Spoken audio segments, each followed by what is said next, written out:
সকল দর্শনার্থীদের কাছে আমাদের অনুরোধ, আপনারা মণ্ডপে প্রবেশ করার সময় ফটো তোলার জন্য দাঁড়িয়ে পড়বেন না।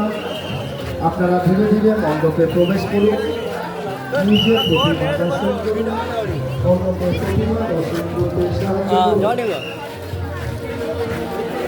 আমাদের স্বেচ্ছাসেবা ও পুলিশ বন্ধুদের সহযোগিতা করুন।